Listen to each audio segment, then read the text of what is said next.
Hello friends, welcome to mission IAS. Mission IAS के द्वारा जो हमने रिसेंटली एक न्यू कोर्स आपके लिए लॉन्च किया है about the NCERTs for UPSC and MPSC और स्टेट सर्विसेज बिगिनर्स के लिए। सो ये बहुत इम्पॉर्टेंट कोर्स है उन सब स्टूडेंट्स के लिए अबाउट 10th यानी 11th के बाद जिन्होंने अपना एम आईएएस या फिर यूपीएससी का सिविल सर्विसेज एग्जामिनेशन रखा है। उन सब के लिए एनसीईआरटीज़ पढ़ना बहुत ज़्यादा इम्पॉर्टेंट होता है।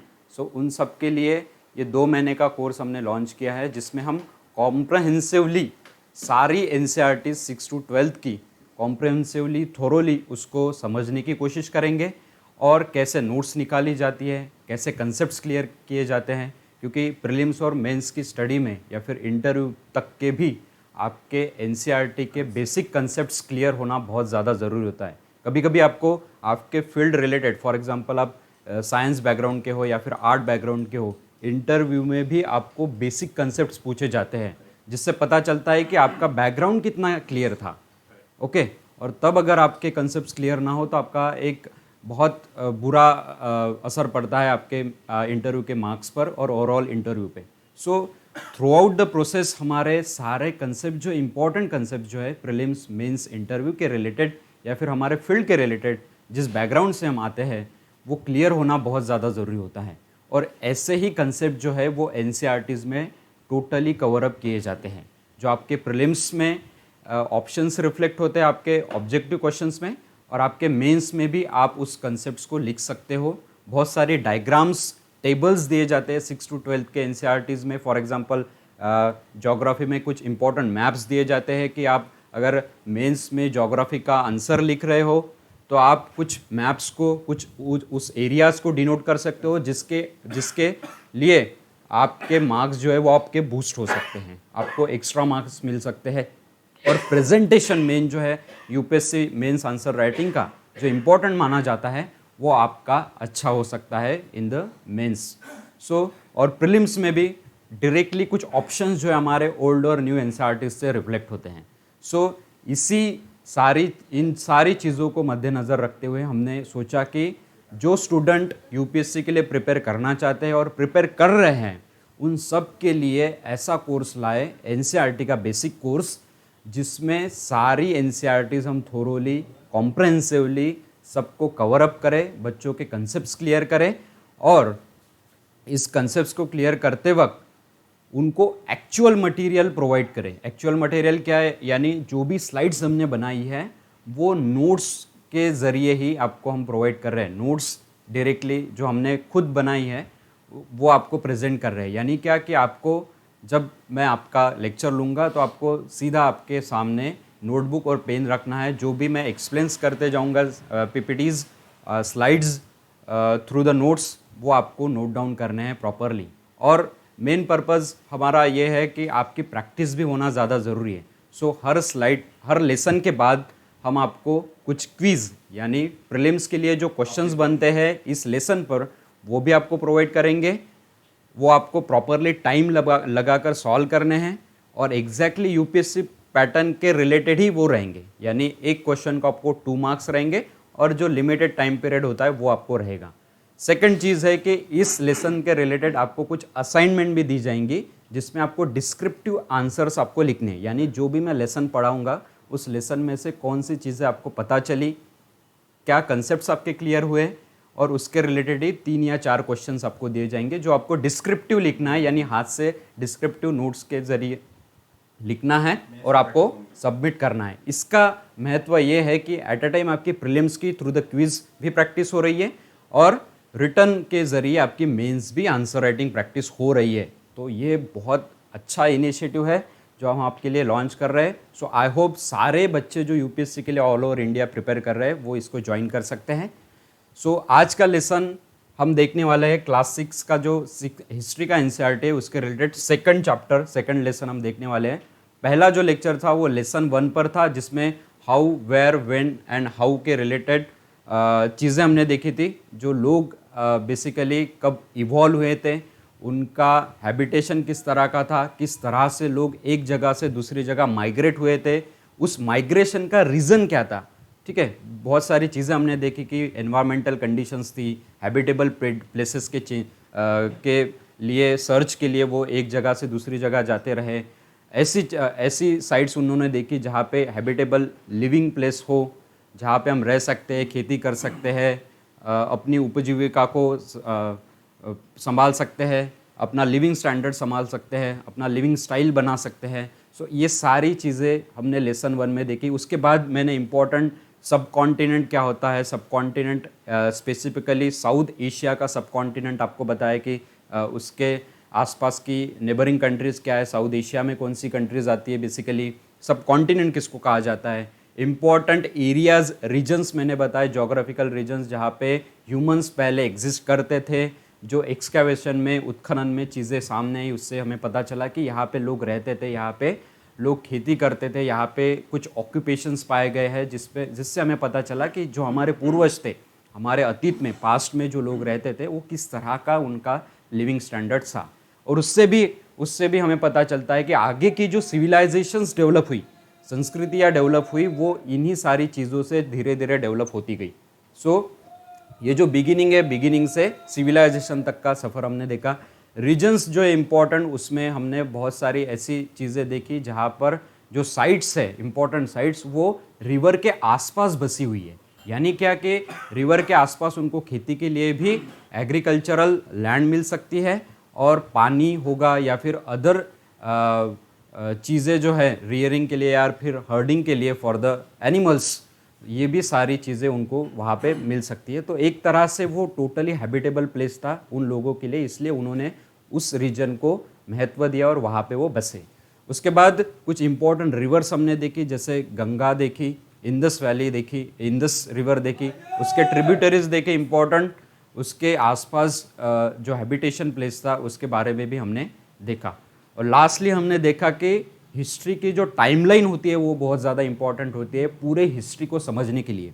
सो from the palaeolithic period up to present era, ये पूरी टाइमलाइन हमने देखी। उसके साथ साथ हिस्ट्री की जो टाइमलाइन की जो डेट वाइज जो स्केल होती है वो भी हमने देखी कि बिफोर क्रिस्ट और क्रिस्ट के जन्म के बाद की जो टाइमलाइन, डेटलाइन जो होती है वो हमें किस तरह से समझनी होती है, और उसका हमारे प्रीलिम्स, मेंस और ओवरऑल हिस्ट्री के प्रिपरेशन में कैसा इंपॉर्टेंस है।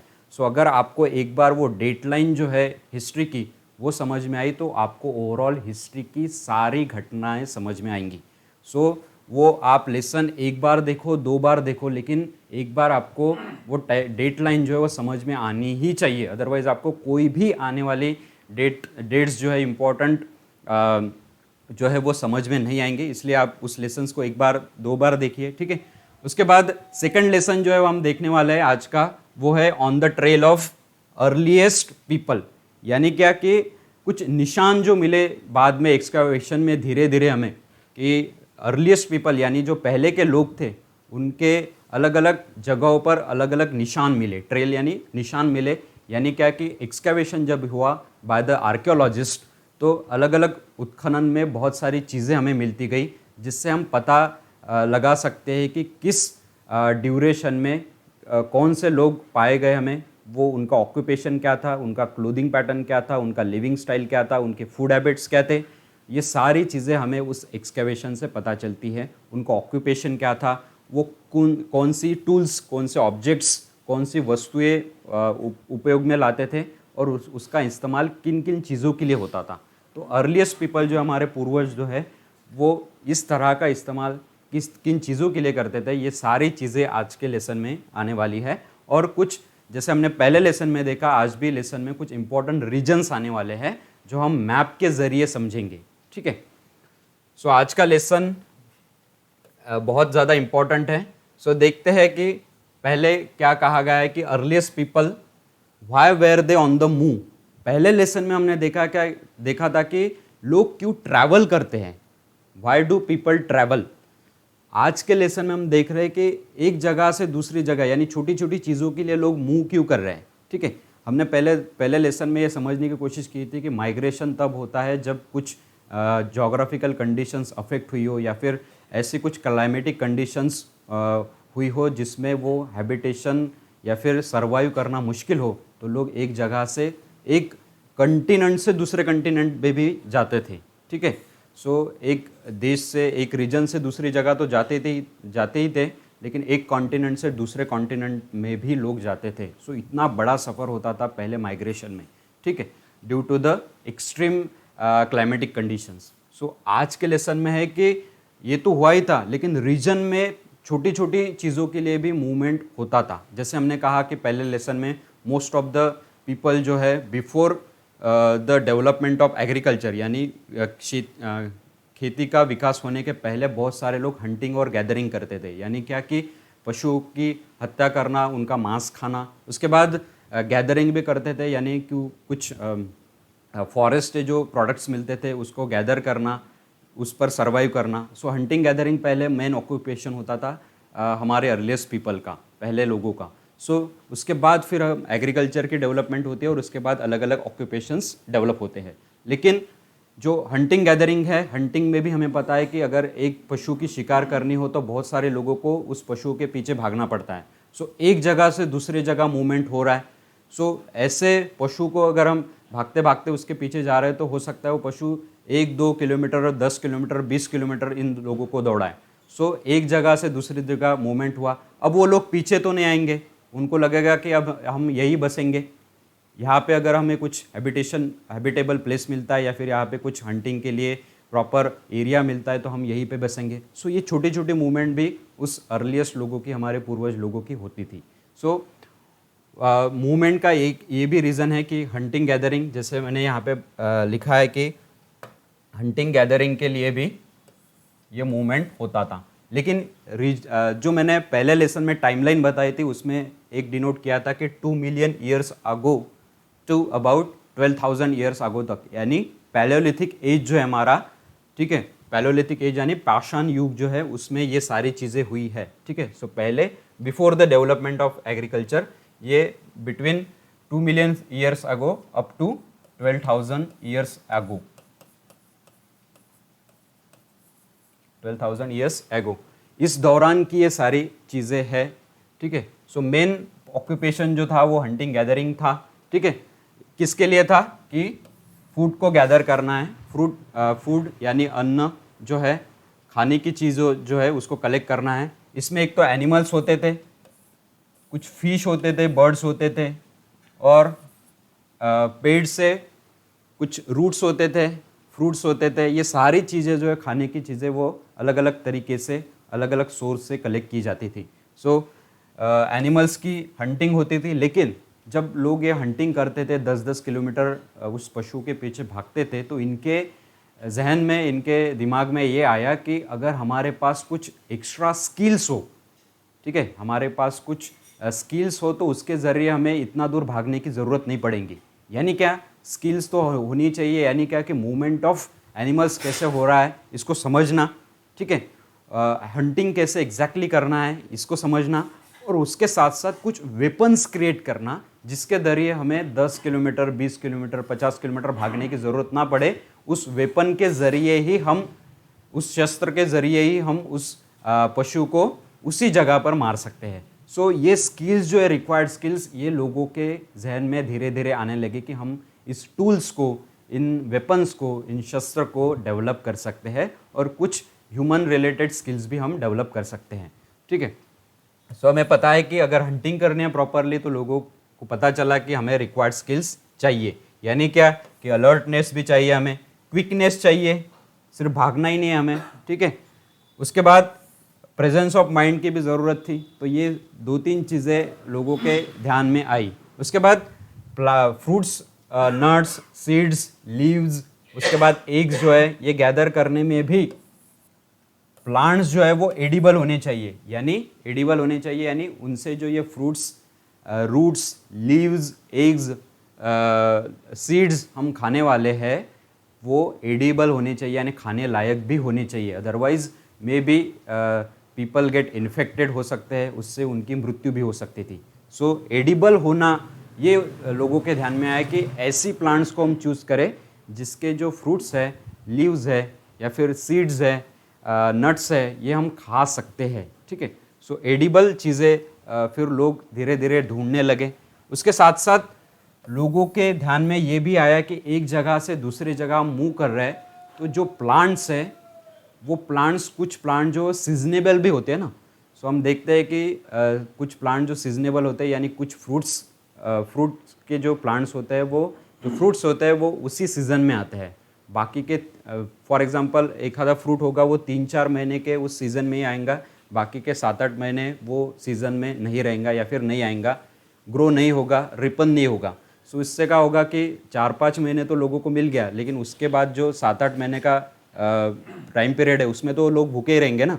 सो इसके लिए भी एक मूवमेंट होता था कि एक जगह हम रुक रहे तो वहाँ के जो प्लांट्स है उसमें जो हमें एडिबल प्लांट्स है, उसमें जो हमें फ्रूट्स और नट्स मिल रहे हैं वो उस दौरान हम खाएंगे, उसके बाद उस प्लांट्स को वैसा ही छोड़ देंगे ग्रो करने के लिए, वो जो फ्रूट्स है वो ग्रो करने के लिए, उसको रिपन होने के लिए, और उसके बाद उस दौरान हम जो 8 महीने का पीरियड है उसमें अलग जगह जाएंगे, वहाँ के प्लांट्स को देखेंगे, वहाँ हंटिंग करेंगे और उस जगह सर्वाइव करेंगे। सो ये जो मूवमेंट था ये पीरियडेबल भी था, यानी किस दौरान किस जगह रुकना चाहिए ये भी इस पूरे मूवमेंट में हमें दिखता है। सो सीजनेबल प्लांट्स जो है उस पर भी फोकस किया इन लोगों ने, यानी क्या कि एट अ टाइम हमें दो चीज़ें पता चलती है कि लोगों ने धीरे धीरे हंटिंग और गैदरिंग में स्किल्स भी डेवलप की, और उसके साथ साथ सीजनेबल प्लांट्स कौन सी होती है ये भी लोगों को पता चलने लगी। यानी आपको समझ में आ रहा है कि ये एक एग्रीकल्चर के तरफ ही हम जा रहे हैं। यानी क्या कि एग्रीकल्चर में हम देखते हैं कि स्पेसिफिक क्रॉप जो है वो स्पेसिफिक सीजन में आते हैं। सो ये लोगों का माइंडसेट धीरे धीरे डेवलप होने लगा था टूवर्ड्स द एग्रीकल्चर, यानी खेती की तरफ धीरे धीरे लोग जाने लगे हैं, इससे हमें पता चलता है। So required skill for the hunting और सीजनेबल प्लांट्स का इन्फो, ये सारी चीज़ें लोगों ने इकट्ठा करना शुरू कर दिया। सो ओवरऑल मूवमेंट अगर हम देखें तो ओवरऑल मूवमेंट की भी, जैसे हमने माइग्रेशन की कुछ इंपॉर्टेंट रीजंस देखे थे, तो मूवमेंट के भी 2-3 इंपॉर्टेंट रीजंस है जो हम आप आगे देखने वाले हैं। सो मूवमेंट जो है वो पहले तो लिमिटेड सोर्सेस है इसलिए भी होता था कि एक जगह यहाँ पे जहाँ पे हम सर्वाइव कर रहे रह रहे वहाँ पे लिमिटेड रिसोर्सेस है, लिमिटेड सोर्सेस है, तो क्यों ना हम सोर्सेस को पाने के लिए दूसरी जगह मूव करें। सो एक ये भी रीज़न था।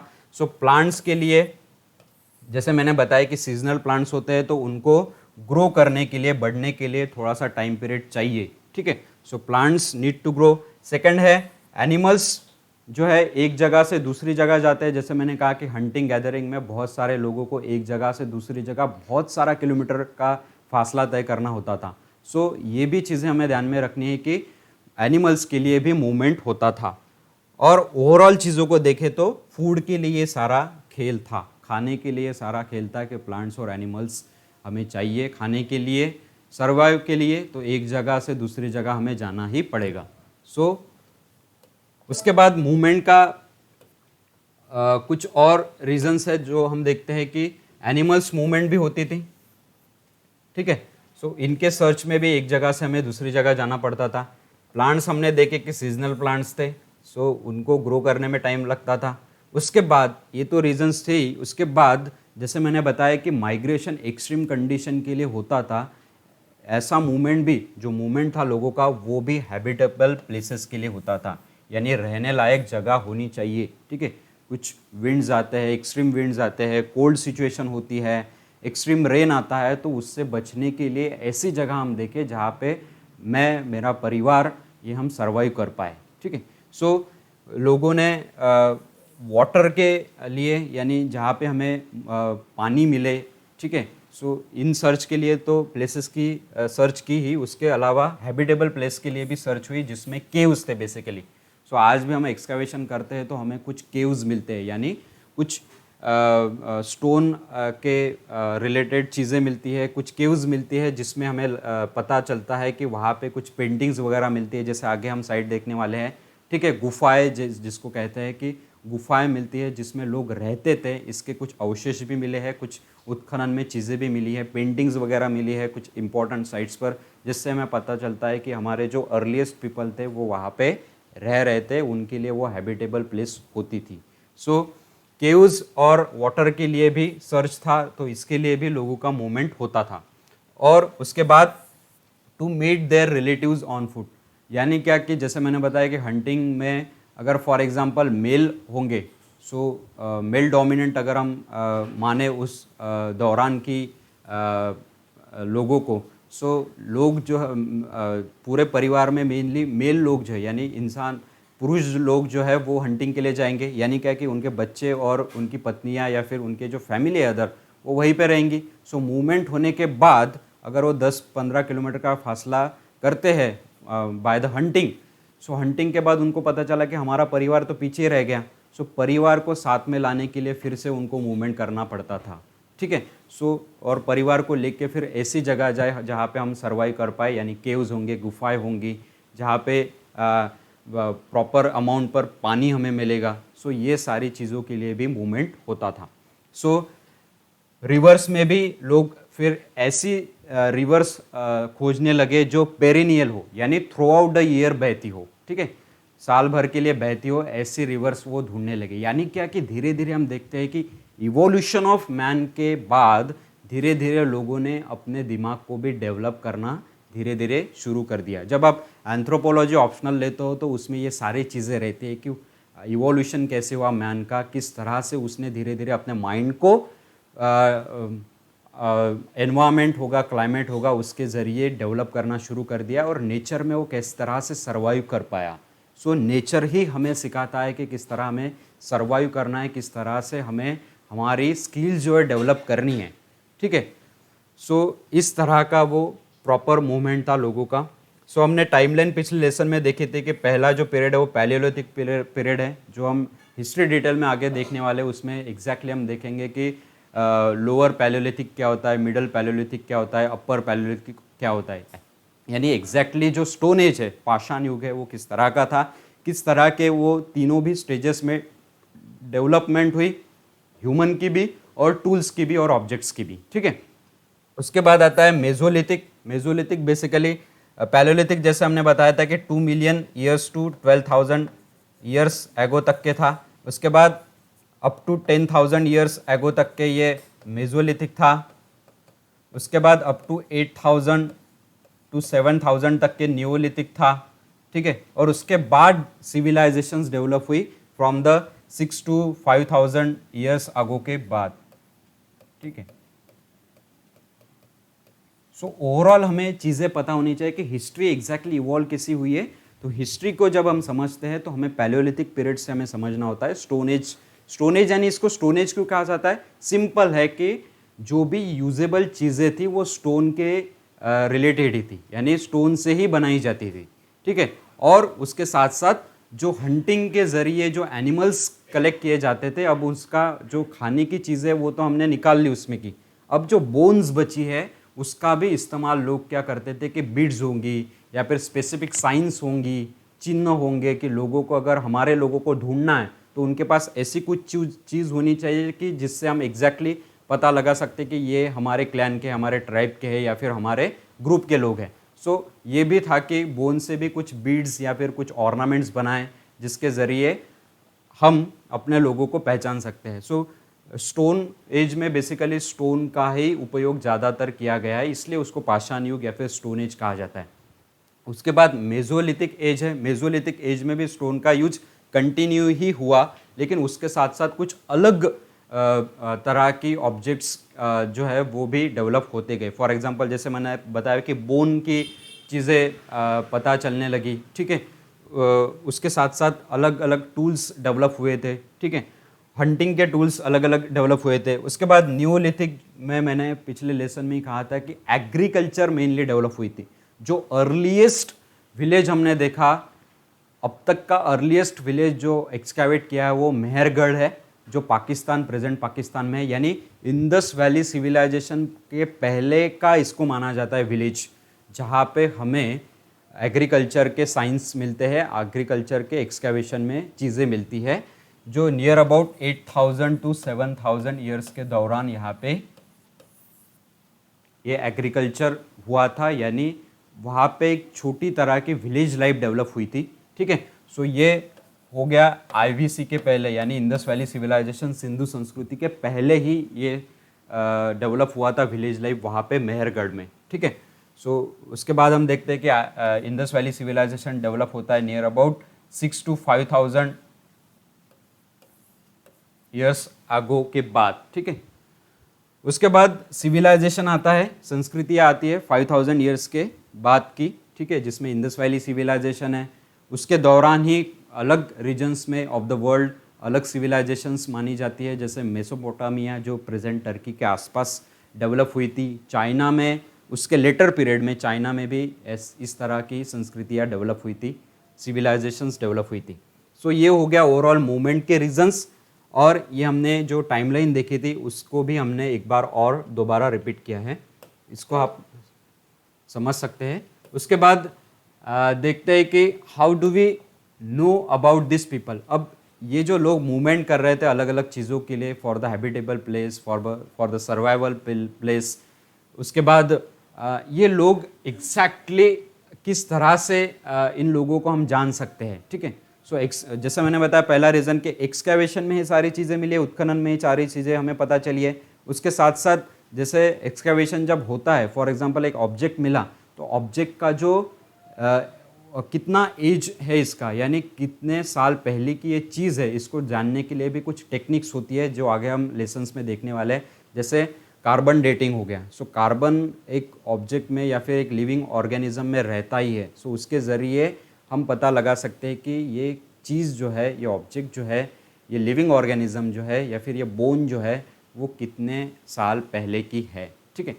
सो ये चीज़ों को समझने के लिए ही आर्कियोलॉजिस्ट जो है वो टूल्स को, जो एक्सकैवेट की गई चीज़ें हैं, जो हंटिंग गैदरिंग के लोग बेसिकली टूल्स का इस्तेमाल करते थे, जैसे मैंने बताया कि अलग अलग पत्थर की चीज़ें जो है वो बनाई जाती थी, पत्थर को नोकीला बनाया जाता था, पत्थर को शेप दिया जाता था, जो आगे हम देखने वाले हैं, उसके डायग्राम भी देखने वाले हैं, किस तरह से पत्थर को भी उन्होंने इम्प्रोवाइज करना शुरू कर दिया था फॉर द स्किल्स डेवलपमेंट। तो जो कौशल्य है उसका विकास करने के लिए टूल्स में भी बहुत सारी डेवलपमेंट हुई। सो ये टूल्स को खोजने का काम ही एग्जैक्टली आर्कियोलॉजिस्ट करता है। मैंने पिछले लेसन में आपको बताया था कि आर्कियोलॉजिस्ट और हिस्टोरियन में बेसिकली डिफरेंस क्या है, क्या रोल है आर्कियोलॉजिस्ट का और क्या रोल है हिस्टोरियन का। सो ये जो टूल्स बनाई थी, मैंने बताया कि एक तो ये स्टोन से बनाई जाती थी, या फिर बोन से बनाई जाती थी, हड्डियों से बनाई जाती थी, या फिर जो फॉरेस्ट से वुड मिलता था, वुड में भी जो स्ट्रॉन्ग वुड है उसके ज़रिए ये टूल्स बनाई जाती थी। सो स्टोन के ज़रिए हम क्या कर सकते हैं, टूल्स का इस्तेमाल, स्टोन टूल्स का इस्तेमाल हम जो लोग थे वो कर सकते थे मीट को, यानी मांस को काटना, ठीक है। उसके बाद बोन्स का भी इस्तेमाल उसके लिए किया जाता था, ठीक है। उसके बाद जो पेड़ों की छाल होती है उसको भी काटने के लिए, उसको निकालने के लिए भी इन स्टोन टूल्स का इस्तेमाल किया जाता था। एनिमल स्किन को काटने के लिए। और हमें पता है कि जब हम मूवीज़ में वगैरह कुछ सीरीज़ में देखते हैं तो हमें पता चलता है कि कुछ लोग जो है, हमारे पूर्वज जो थे, एनिमल स्किन का इस्तेमाल क्लोथिंग के लिए भी करते थे, यानी हमारा अंग जो है वो ढकने के लिए भी लोग जो है वो स्किन का इस्तेमाल करते थे। सो एनिमल स्किन जो है उसको काटना, उसको स्टिचेस भी लगाना, स्टिचेस के लिए भी प्रॉपरली माइक्रोलिथ्स, जो आगे के स्लाइड में आने वाले हैं, माइक्रोलिथ्स यानी बहुत छोटी छोटी स्टोन की टूल्स जो है वो बनाई जाती थी। जैसे आज हम स्टिचेस के लिए सुई का इस्तेमाल करते हैं, तब तो सुई वगैरह कुछ नहीं था, यानी मेटल भी तब डेवलप नहीं हुआ था कि हम इतना नौकीदार टूल्स इस्तेमाल करें। लेकिन जो माइक्रोलिथ्स है, यानी बहुत छोटी छोटी जो स्टोन है उसका इस्तेमाल स्टिचेस के लिए भी किया जाता था। सो ये चीज़ें है। उसके बाद चॉपिंग ऑफ फ्रूट्स और रूट्स, ठीक है, इसके लिए भी स्टोन टूल्स का इस्तेमाल किया जाता है। वुड्स की जो टूल्स बनाई जाती थी वो बेसिकली, अगर स्टोन की टूल्स बनाई तो स्टोन टूल्स, मानो हंटिंग के दौरान हमें स्टोन टूल्स का इस्तेमाल करना है, तो अगर हम उस स्टोन टूल्स को वुडन टूल्स के साथ जोड़ दें तो एक भाला भी तैयार हो जाता है ना। सो हम वो फेंक के किसी एनिमल को मार सकते हैं, किल कर सकते हैं। सो ये चीज़ें, रिक्वायर्ड स्किल जो है उसमें ये सारी चीज़ें डेवलप हुई कि हम वुडन टूल्स का इस्तेमाल एक काठी की तरह कर सकते हैं, जिसके ज़रिए हम हंटिंग प्रॉपरली कर सकते हैं, यानी हमें भागना नहीं पड़ेगा, हम दूर से ही फेंक के उस एनिमल को किल कर सकते हैं। तो ये हो गई required skill dependent on the tools. और उसके बाद बोन टूल्स का इस्तेमाल, जैसे मैंने बताया कि हट्स और कुछ अलग अलग टूल्स बनाने के लिए भी होता था। जैसे मैंने बताया कि बीड्स वगैरह बनाने के लिए, ऑर्नामेंट्स बनाने के लिए, कुछ साइंस चिन्ह बनाने के लिए उस प्रॉपर ग्रुप के लिए। उसके बाद हट्स जो थे, छोटे छोटे हाउसेस भी बनाए जाते थे। जैसे पिछले साइड में हमने देखा कि लोग जो है वो वाटर और कुछ हैबिटेबल प्लेस, केव्स वगैरह बनाते थे। अब उस केव्स को भी ढकने के लिए, यानी कुछ बड़ा जानवर ना आए, उनको मारे ना, इसके लिए कुछ हट्स बनाए जाते थे, छोटे छोटे घर बनाए जाते थे। और ये हट्स बनाने के लिए इस्तेमाल किया जाता था उन बोन्स का। ठीक है, अब देखते हैं कि जो टूल्स थी वो एग्जैक्टली किस तरह की थी। उस टूल्स में, स्टोन टूल्स में बेसिकली शेप्स में कैसा डेवलपमेंट हुआ, किस तरह से बड़े स्टोन वाले टूल्स जो है वो छोटे छोटे टूल्स, स्टोन टूल्स में कन्वर्ट होते गए, थ्रू आउट द ईयर्स हो गए। इसमें ध्यान देना है कि बड़े टूल्स का छोटे टूल्स में कन्वर्जन होने में भी हजारों वर्ष लगे हैं। ठीक है, so through out the years ये प्रोसेस चलती रही। ठीक है, सो अर्लीस्ट स्टोन अगर हम देखें, फॉर एग्जांपल पैलेयोलिथिक पीरियड के अगर हम स्टोन्स देखें तो वो इस तरह के शेप्स के थे। ठीक है, जिसमें कुछ प्रॉपर शेप नहीं था, लोगों को पत्थर मिल गया और लोगों को पता चला कि ये पत्थर का इस्तेमाल हम शिकार के लिए इस्तेमाल कर सकते हैं, या फिर स्किन कटिंग के लिए कर सकते हैं, मांस को काटने के लिए कर सकते हैं। तो ये एक ओवरऑल तब ऐसा कुछ माइंडसेट डेवलप नहीं हुआ था कि इसको हम और शेप दे पाएंगे जिससे स्किन जो है वो इजीली कट हो पाएगी। सो ये कुछ नहीं था, जैसे पत्थर मिलते गए उनको ये तो ध्यान में आ गया कि इसका इस्तेमाल हम किसी को मारने के लिए कर सकते हैं।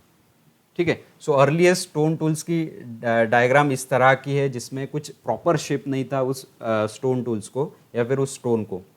जिसके बाद हम उसके बाद फिर सेवरल थाउजेंड ईयर्स, यानी करीबन 10,000 ईयर्स अगो के आसपास जब पहुंचते हैं तो हमें कुछ शेप्स में डेवलपमेंट दिखती है। यानी क्या कि स्टोन की जो शेप थी वो धीरे धीरे कम होती गई है।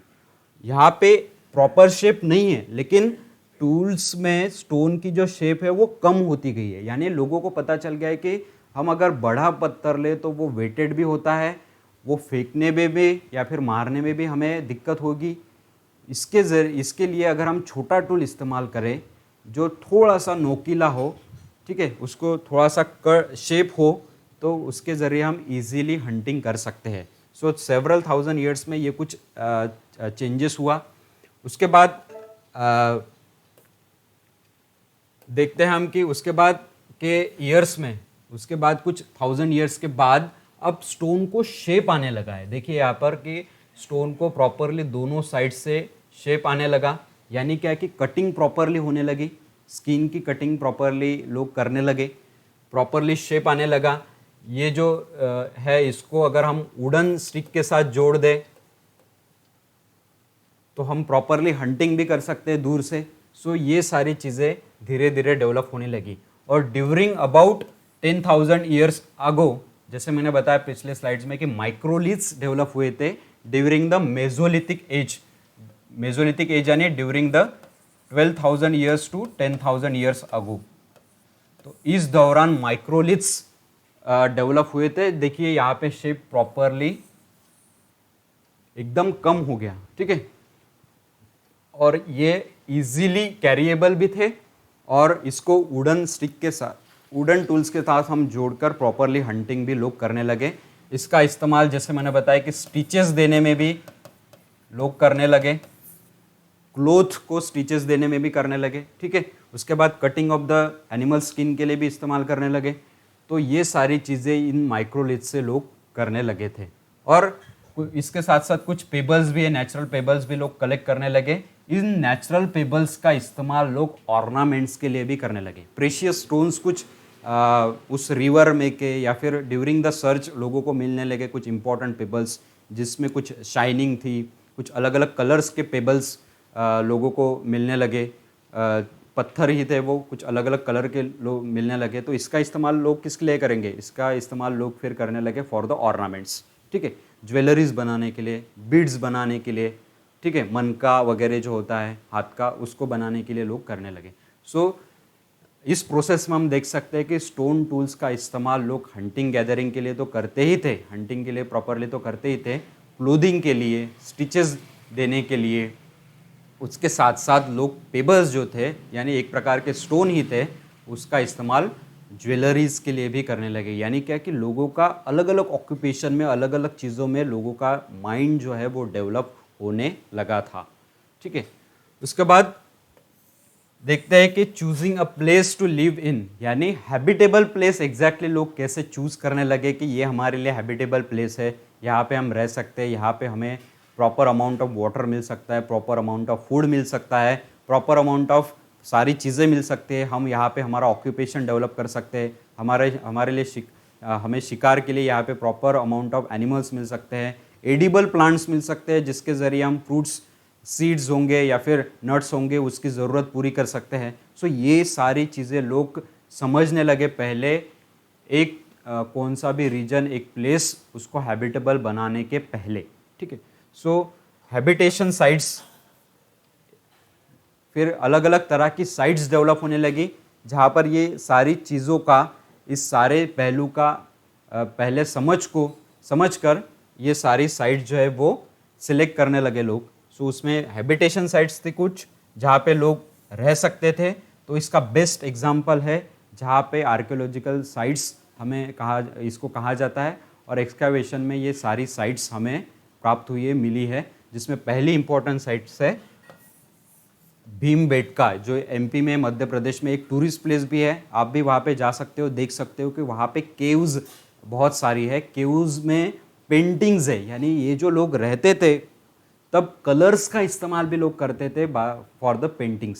सो कुछ इंपॉर्टेंट पेंटिंग्स भी हमें दिखती है, और ये पेंटिंग्स जो थी वो कुछ ऐसे मॉडर्न रिलेटेड नहीं थी। पेंटिंग्स जो थी वो पेंटिंग्स में उनके जीवन का ही जो है चित्र जो है वो बनाया जाता था, यानी एनिमल्स बनाए जाते थे, उनके प्लांट्स जो थे इम्पोर्टेंट, जो उनके लिए इम्पोर्टेंट थे, उनका चित्र बनाया जाता था। सो पेंटिंग्स में एनिमल्स इम्पोर्टेंट है, पेंटिंग्स में कुछ इम्पोर्टेंट प्लांट्स है जो वो ग्रो करते थे।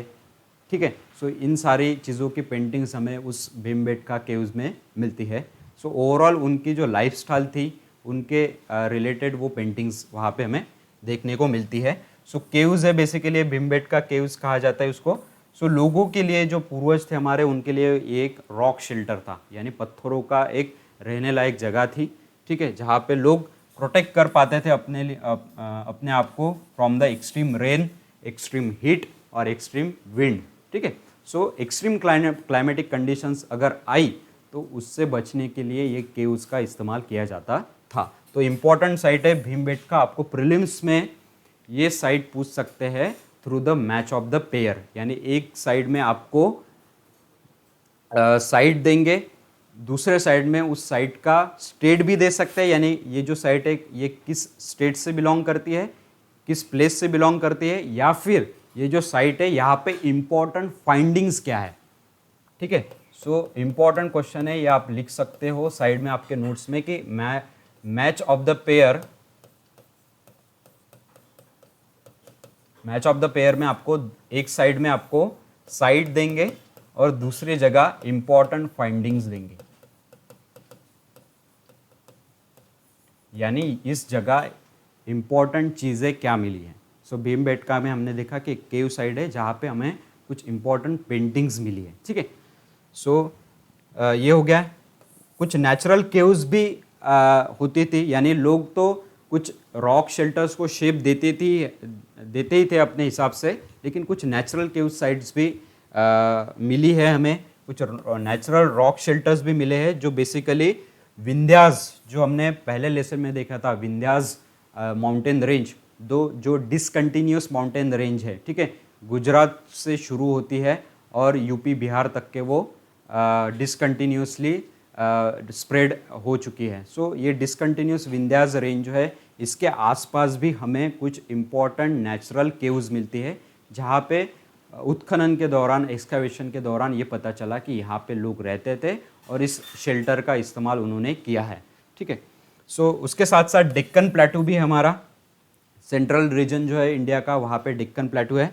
सो ये क्लोज है टू द नर्मदा वैली। अब इससे आपको पता चल सकता है कि केव्स का इस्तेमाल तो लोग करते ही थे, लेकिन केव्स भी उन्होंने इस जगह की चुनी थी जहाँ पे एम्पल अमाउंट ऑफ वाटर उन्हें मिले, यानी नर्मदा रिवर वहाँ से गुजर रही है, उनको वाटर भी मिल रहा है, और वहीं पे उन्होंने इन रॉक शेल्टर्स केव्स का इस्तेमाल किया था फॉर द सर्वाइवल। सो देखिए लोगों का माइंडसेट, लोगों का माइंड का डेवलपमेंट किस तरह से होने लगा कि वो मल्टीटास्किंग हो गए थे कि एक जगह हमें रुकना ही है, लेकिन रुकने के लिए सिर्फ हमें रहने के लिए जगह नहीं चाहिए, हमें एम्पल अमाउंट ऑफ वाटर भी चाहिए, एम्पल अमाउंट ऑफ हंटिंग के लिए कुछ टूल्स भी बनाने हैं, जिससे हम जिससे हमें कुछ स्टोन चाहिए इम्पॉर्टेंट।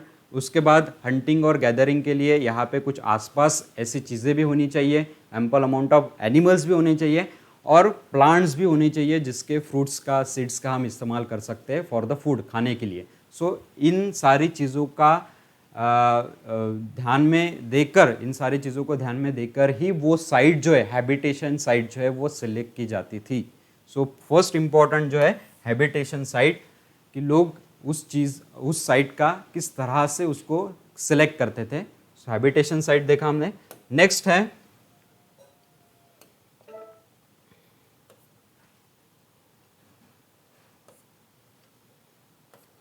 Habitation site. आगे और साइट आने वाली है, लेकिन उसके पहले एक इम्पॉर्टेंट मैप दिया गया है यहाँ पे। जैसे हमने भीमबेटका देखा, तो मैप में हम देख सकते हैं कि भीमबेटका कहाँ पे है, यहाँ पे है। प्रेजेंट एमपी जो है मध्य प्रदेश, वहाँ पे ये केव साइट है, जहाँ पे आप जाकर देख भी सकते हैं। टूरिस्ट प्लेस है इम्पॉर्टेंट, वहाँ पे हमें ये इम्पॉर्टेंट फाइंडिंग्स मिलेगी कि यहाँ पे पेंटिंग्स वगैरह है, और किस तरह से वो एरिया डेवलप हुआ है, किस तरह से लोगों ने उसका इस्तेमाल किया है, ये भी हमें पता चल सकता है। और ऐसी भी सारी चीज़ें दिखते हैं कि किस तरह से वहाँ के तब के लोग, हमारे पास के लोग वहाँ पे रहते थे, किस तरह से उन्होंने उस प्लेस को हैबिटेबल बनाया था। ठीक है। सो भीमबेटका हमें मैप में पता होनी चाहिए कि कहाँ पे एमपी में है, ठीक है, कहाँ पे है, वो मैप के ज़रिए हमें पता चलेगा। आगे के स्लाइड्स में भी इम्पोर्टेंट कुछ साइट्स आने वाली है जो हम देखेंगे। मेहरगढ़ देखिए, यहाँ पे है, पाकिस्तान में प्रेजेंट। तो मेहरगढ़ कहाँ पे है ये भी हमें पता होना चाहिए। नॉर्थ वेस्ट में ये पर्टिकुलरली साइट है। ठीक है।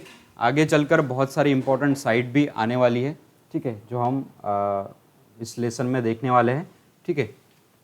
उसके बाद भीमबेटका यानी हैबिटेशन साइट्स तो हमने देखी ही, लेकिन कुछ फैक्ट्री साइट भी थी। अभी तब तो कुछ ऐसी फैक्ट्रीज वगैरह तो डेवलप नहीं हुई थी। फैक्ट्री किसके लिए थी?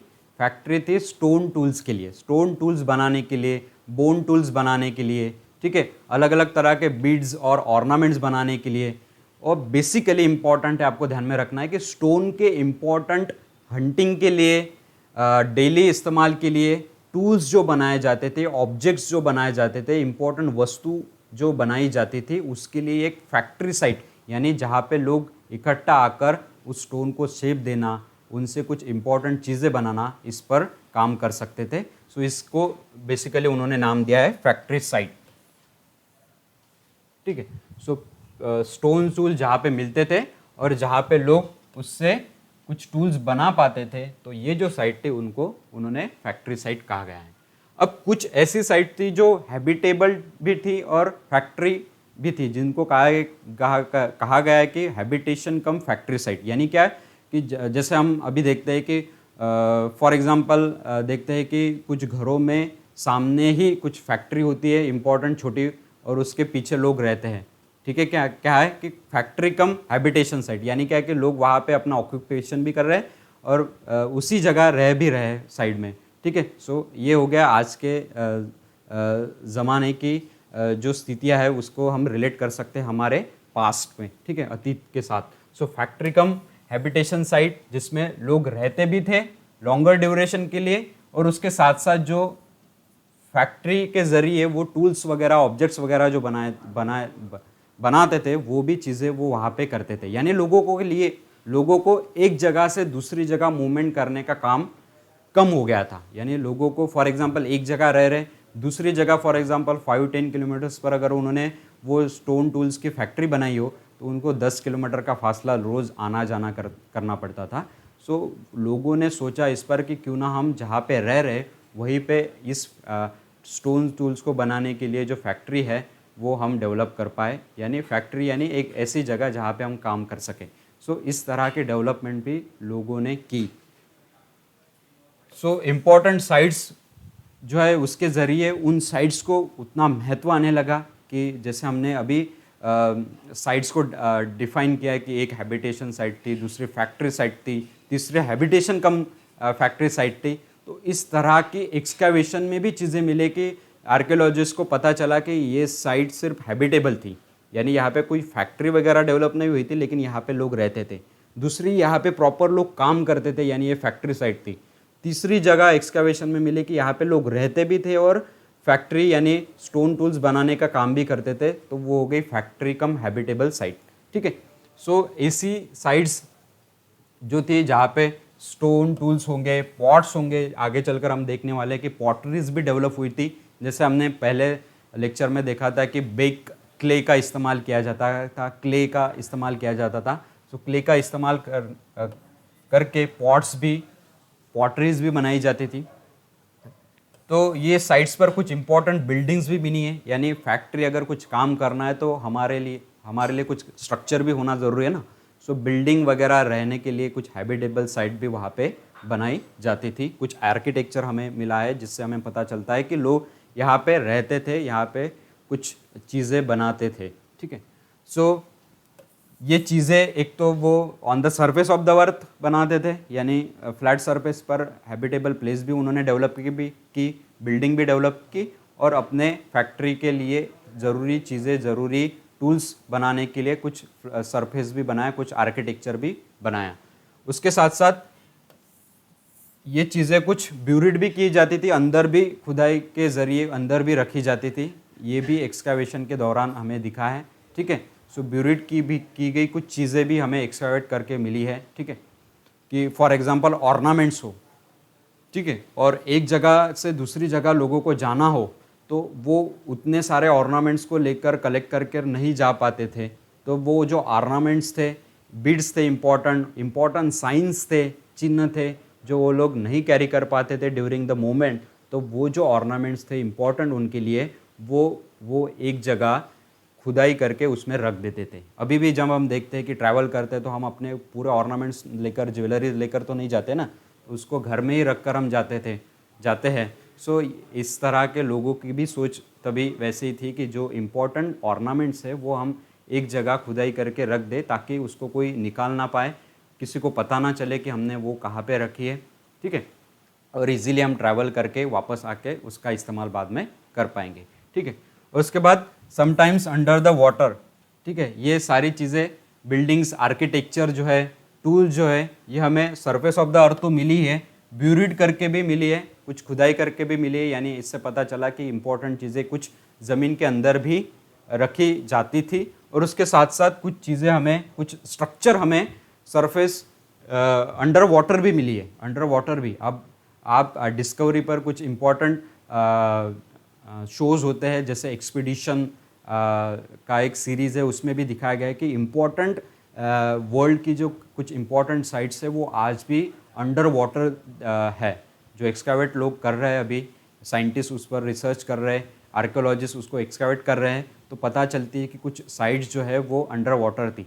हालांकि बाद में रिसर्च करके ये पता चला कि वहाँ पे पहले ज़मीन थी, उसके बाद फिर वहाँ पे वाटर आया। सो ऐसे भी है, जैसे हमारे इंडिया में थार डेजर्ट है, एक ही डेजर्ट है, तो ऐसा पता चलता है कि वहाँ पे पहले पूरा पानी ही था। ठीक है। हज़ारों वर्ष के बाद वो पानी सूख के डेजर्ट में कन्वर्ट हुआ। सो पहले वो वहाँ पे वाटर था टोटली, तो ऑब्वियसली वहाँ उसके बाद फिर वहाँ पे डेजर्ट डेवलप हुआ। सो ये सारी चीज़ें क्लाइमेटिक कंडीशंस के वजह से ही धीरे धीरे डेवलप होती गई बाय द वेदर कंडीशंस। ठीक है। उसके बाद मेकिंग ऑफ टूल्स देखते हैं कि किस तरह से लोग टूल्स को बनाते थे, छोटी छोटी चीज़ों को बनाते थे। सो उसमें कुछ टेक्निक्स भी इस्तेमाल की जाती थी। पहली टेक्निक थी कि अगर मुझे किसी स्टोन को, पत्थर को शेप देना है तो मुझे कुछ चीज़ों का इस्तेमाल करना पड़ेगा उसको शेप देने के लिए। सो पहले लोगों के पास हथियार तो नहीं थे, मेटल्स के या फिर अलग अलग चीज़ों के, तो वो क्या करते थे कि स्टोन का इस्तेमाल ही स्टोन को शेप देने में किया जाता था। तो स्टोन ऑन स्टोन एक तरह की टेक्निक होती थी। उसके बाद दूसरी इंपॉर्टेंट टेक्निक होती थी प्रेशर फ्लेकिंग की। प्रेशर फ्लेकिंग यानी क्या कि जो जिस स्टोन को शेप देना है उसको सरफेस पे रखा और दूसरे स्टोन से उसको धीरे धीरे हम शेप देते गए, ठीक है। सो स्टोन कोर जो है वो उसको नीचे रखा गया और उसके बाद स्टोन हैमर के जरिए उसको शेप दिया गया है, ठीक है। सो इस तरह की प्रेशर फ्लेकिंग भी होती थी, यानी ऐसा भी किया जाता था कि एक बड़ा फ्लैट पत्थर रखा, उस पर जिसको शेप करना है उस पत्थर को रखा और एक हैमर पत्थर यानी एक हैमर स्टोन लिया और उससे उसको हम शेप दे रहे हैं। सो इस तरह की प्रेशर फ्लेकिंग भी होती थी। सो इस तरह की टेक्निक इस्तेमाल की जाती थी स्टोन टूल्स बनाने के लिए।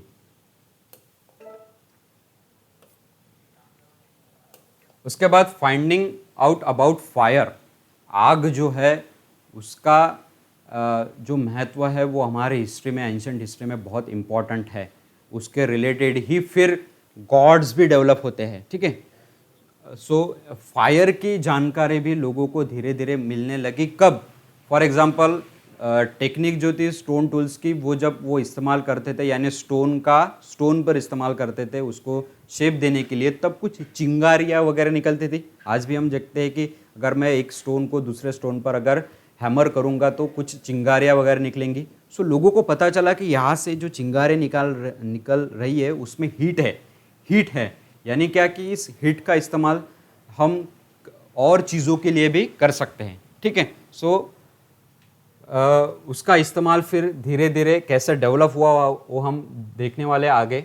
लेकिन फायर के बारे में टेक्निक्स के ज़रिए लोगों को पता चला कि फायर जो है वो कोई चीज़ है, हीटेबल चीज़ है, जो स्टोन फ्लेकिंग के दौरान, प्रेशर फ्लेकिंग के दौरान और स्टोन टूल्स को बनाते वक्त जो टेक्निक्स हम इस्तेमाल कर रहे हैं उसके ज़रिए हमें प्राप्त हो रही है, मिल रही है, ठीक है। सो एक इम्पॉर्टेंट कर्नूल केव्स भी है। कर्नूल केव एक साइट है इम्पॉर्टेंट। सो उसको हम देखते हैं। हमारा जो मैप है जिसमें हमने इम्पॉर्टेंट साइट्स देखी थी, तो यहाँ पे और एक बार देखते हैं कि कर्नूल साइट कहाँ पे है। सो ये है यहाँ पे कर्नूल साइट आपकी, ठीक है, जो प्रेजेंट डे तमिलनाडु में आती है बेसिकली, ठीक है। तो कर्नूल केव्स अगर आपको पूछा जाए तो आपको ध्यान में रहना चाहिए कि प्रेजेंट डे जो तमिलनाडु रीजन है उसके आसपास ये कर्नूल केव्स हमें मिलती हैं, ठीक है।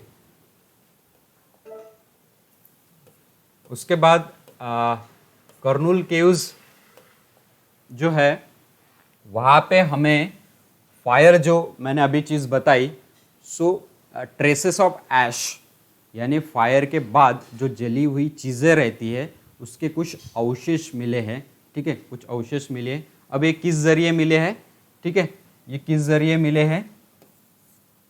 कुछ ऑब्जेक्ट्स मिले हैं जिस पर फायर के निशान वगैरह मिले हैं, जिससे हमें पता चलता है कि ये जो कर्नूल केव्स में जो लोग हैबिटेशन करते थे यानी रहते थे, सर्वाइव करते थे, उनको फायर की जानकारी थी।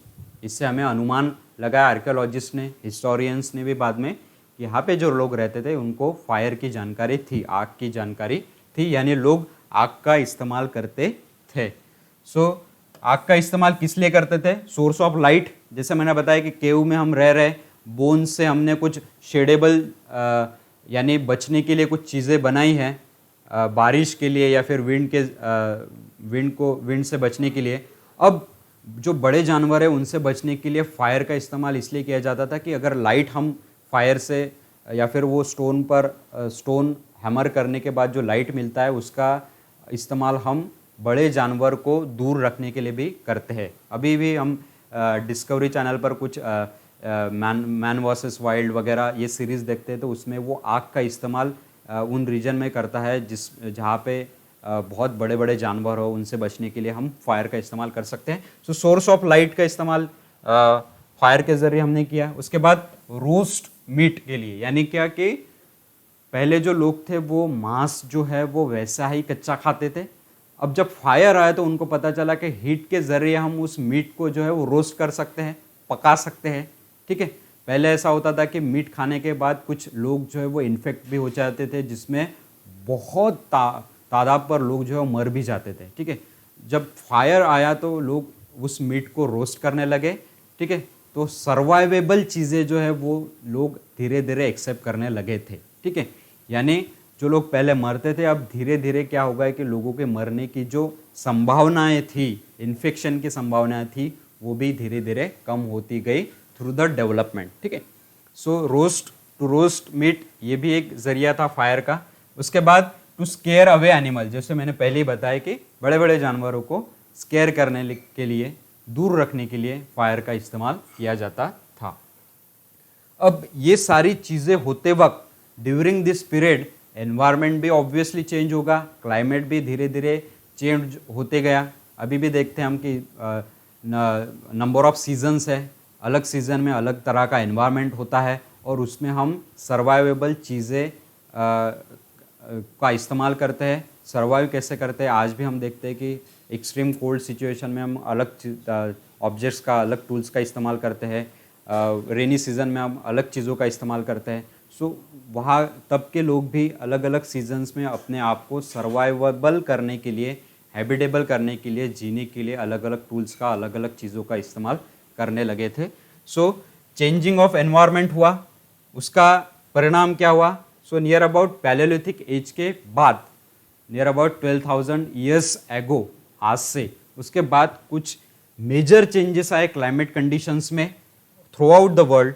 सो जैसे हम देखते हैं कि फिल्मों में भी देखते हैं और कुछ इंपॉर्टेंट सीरीज में भी देखते हैं कि पहले जो आइस एज था, उसके बाद फिर एक्सट्रीम जो हमारी अर्थ इवॉल्व हुई थी। अर्थ हमें पता है कि पहले तो बहुत ज़्यादा हीटेबल थी, यानी टेम्परेचर ऑफ द अर्थ बहुत ज़्यादा था, यानी तब तो हम लोग या फिर हैबिटेशन वहाँ होगा ये तो सोच ही नहीं सकते। उसके बाद फिर एक्सट्रीम रेन हुई, है ना, एक्सट्रीम रेन हुई जिसके ज़रिए धीरे धीरे टेम्परेचर जो है अर्थ का वो कम होते गया। धीरे धीरे टेम्परेचर कम होते गया यानी क्या, कम होते गया यानी क्या कि कुछ कंडीशंस क्रिएट हुई जिसके ज़रिए कुछ माइन्यूट सी या फिर कुछ छोटी छोटी प्लांट्स, हर्ब्स, अलगीज वगैरह डेवलप होने लगी थी। यानी क्या कि हैबिटेबल प्लेस में उस अर्थ का कन्वर्जन धीरे धीरे होता गया। ठीक है, तो उसके बाद फिर अमीबा वगैरह, सिंगल सेल स्पीसीज डेवलप होने लगी और उसके बाद फिर धीरे धीरे प्लांट्स, एनिमल्स, फ्लोरा और फौना जो है वो डेवलप होते गया। ठीक है, सो 12,000 ईयर्स आगो इसी तरह की कुछ क्लाइमेटिक कंडीशन जो चेंज होती गई। सो डेवलपमेंट ऑफ ग्रासलैंड्स हुआ। ठीक है, ग्रासलैंड जो डेवलप धीरे धीरे होती गई। ठीक है, और अब ग्रासलैंड तो डेवलप होती ही गई, जैसे मैंने बताया कि फ्लोरा और फौना दोनों भी डेवलप होते गए, प्लांट्स और एनिमल्स दोनों डेवलप होते गए। तो ग्रासलैंड तो हुई डेवलप, उसके साथ साथ उस पर जीने वाले जो जीव है वो भी धीरे धीरे डेवलप होने लगे। यानी क्या कि डिपेंडेंट एनिमल जो है उनकी संख्या भी धीरे धीरे बढ़ने लगी, जिसमें इंसेक्ट्स होंगे, छोटे जानवर होंगे जो उस ग्रासलैंड्स पर जी सकते हैं। ठीक है, उसके बाद इन एनिमल की ही फिर जो इवोल्यूशन हुआ ह्यूमन का, अब ह्यूमन अपने आप को जीने के लिए, सर्वाइव करने के लिए इस एनिमल्स और प्लांट्स का इस्तेमाल करने लगे। सो हंटिंग आ गई, फिर तो शिकार करने लगे।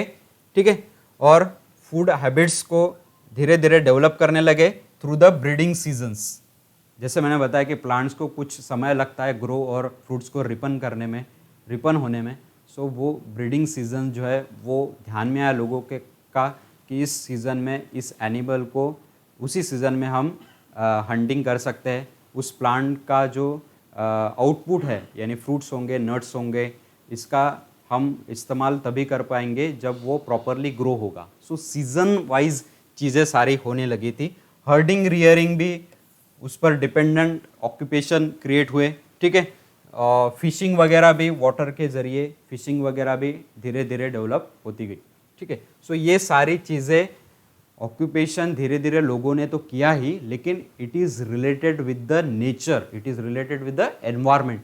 जिस तरह से एनवायरनमेंट में चेंजेस हुए उसी तरह से लोगों ने अपने आप को एडेप्टेबल, सर्वाइवेबल बनाना शुरू कर दिया था धीरे धीरे। ठीक है, और इसको बहुत हज़ारों साल लगे, इसको ये एकदम क्विकली नहीं हुआ सारी चीज़ें, इसको धीरे धीरे ये सारी चीज़ें डेवलप होती गई है। उसके बाद देखते हैं कि हम एनिमल्स प्लांट्स की हंटिंग तो होती गई, लेकिन जैसे हमने बताया कि 8000 अभी से 8000 7000 ईयर्स अगो एग्रीकल्चर भी डेवलप हुई थी, जो मैंने बताया कि नियोलिथिक एज में प्रॉपरली हमें दिखता है कि development of agriculture. So agriculture seasonable plants पता चल गए, कौन से प्लांट्स किस सीज़न में उगते हैं, किस सीज़न में ग्रो होते हैं, ये भी उनको पता चला। तो धीरे धीरे उनका माइंडसेट भी डेवलप होते गया। अब जब वो केव्स शेल्टर लेकर रहने लगे तो वो एक जगह बसने लगे, ठीक है, एक जगह। वो पहले जब जो हमने देखा कि हंटिंग गैदरिंग के लिए उनको नंबर ऑफ किलोमीटर्स भागना पड़ता था, दौड़ना पड़ता था और दूसरी जगह मूवमेंट करने पड़ती थी। अब जब उनको हैबिटेबल सारी चीज़ें एक जगह मिलने लगी, एम्पल अमाउंट ऑफ सारी चीज़ें मिलने लगी, तो वो एक जगह रहने लगे। यानी क्या कि उनकी लाइफ जो वो सेटल्ड होने लगी। अब उनको मूवमेंट की ज़्यादा ज़रूरत नहीं पड़ने लगी, क्योंकि एक्सट्रीम कंडीशन से उन्होंने बचने के लिए केव्स का भी इस्तेमाल किया। प्लांट्स और एनिमल्स की हंटिंग भी वो करते थे, उनको रियर करते थे, गैदर करते थे उनको एक जगह। यानी क्या है कि डोमेस्टिकेशन ऑफ एनिमल्स भी धीरे धीरे डेवलप हुआ। और उसके साथ साथ वो वाटर जो है, वहाँ का जो वाटर था उसका भी इस्तेमाल करने लगे। उनसे उनको पता चला कि जो प्लांट्स है वो ग्रो करने के लिए एम्पल अमाउंट ऑफ वाटर भी होना ज़रूरी है, और कुछ important type of seasons, important types of environmental conditions भी होनी ज़रूरी है। तो ये माइंडसेट जो है वो धीरे धीरे एग्रीकल्चरल डेवलपमेंट की तरफ झुकने लगा। सो हंटिंग रियरिंग से हम जाते हैं कि डोमेस्टिकेशन, और डोमेस्टिकेशन के बाद जाते हैं हम settled life, settled village life, settled life, और उसके साथ साथ डेवलपमेंट ऑफ एग्रीकल्चर। सो इस तरह की ये प्रोसेस है, इस तरह से ही हमें समझना है। सो हिस्ट्री जो है बहुत इजी है, अगर हम इस टाइमलाइन से उसको समझे तो हमें डिफिकल्ट नहीं जाएंगे हिस्ट्री को समझने के लिए, ठीक है। सो सेवरल ग्रेन्स, फर्स्ट लेसन में हमने देखा कि कुछ ये जो साइट थी इम्पॉर्टेंट, रिवर साइट जो थी, रिवर के आसपास की जो साइट्स डेवलप हुई थी, वहाँ पे कुछ इम्पॉर्टेंट कल्टिवेबल लैंड जो थी, वहाँ पे कुछ इम्पॉर्टेंट क्रॉप्स लिए जाते थे, जिसमें मेनली 2-3 क्रॉप्स ही थे, क्योंकि तब लोगों का माइंडसेट इतना एग्रीकल्चर के रिलेटेड डेवलप नहीं हुआ था। Number of crops, seasonable crops कितनी सारी होती है, कौन से लेनी चाहिए, ये हमें नहीं पता चली। तो लोग जब फ्रूट्स खाते थे तो फ्रूट्स में सीड्स होती थी, तो सीड्स अगर किस जगह गिर गई, वहाँ पे सीजनेबली वाटर वगैरह उसको प्रॉपरली मिल गया, तो वो वहाँ पे फ्रूट ग्रो होता था, ठीक है। सो इससे पता चला कि जो सीड्स है, जो हम फ्रूट खा रहे हैं, लोगों को पता चला कि जो हम फ्रूट खा रहे हैं उसमें जो सीड है उसका इस्तेमाल हम रीग्रो के लिए कर सकते हैं। यानी वो सीड को अगर हम प्रॉपरली एक जगह अगर प्रॉपरली उसको अगर प्रॉपरली क्लाइमेटिक कंडीशंस मिली, प्रॉपर वाटर मिला, तो वो प्लांट फिर से ग्रो करेगा। उसका इस्तेमाल हम बाद में भी कर पाएंगे। सो उगाने की जो टेक्निक्स है, एग्रीकल्चर टेक्निक्स जो है वो धीरे धीरे डेवलप होने लगी। लेकिन हमें देखना है कि सेवरल ग्रेन्स ही, यानी सेवरल बहुत कम क्रॉप्स ही वो तब के लोग उगाते थे, जिसमें बेसिकली था व्हीट, बार्ली और राइस। ये 3 इंपॉर्टेंट चीज़ें दी गई है, ठीक है। उसके बाद ये जो चीज़ें थी वो नेचुरली ग्रू करती थी डिफरेंट पार्ट ऑफ सब कॉन्टिनेंट में, ठीक है। सो इससे पता चला कि लोगों को पता चला कि ये धीरे धीरे चीज़ें जो है डेवलप होती गई है, क्रॉप्स डेवलप होते गए, इसका इस्तेमाल हम खाने में कर सकते हैं, हमारे फूड हैबिट्स में कर सकते हैं। और लोग वो कैसे ग्रो करते हैं, उसके लिए प्रॉपर क्लाइमेटिक कंडीशंस क्या होती है, क्या होनी चाहिए, कितना वाटर होना चाहिए, ये सारी चीज़ें टेक्निक जो है, एग्रीकल्चरल टेक्निक जो है, वो लोगों के दिमाग में डेवलप होती गई। और इसके ज़रिए ही जो 3 इंपॉर्टेंट क्रॉप्स है वो लोग लेते रहे, ठीक है, सीजनेबली, ठीक है।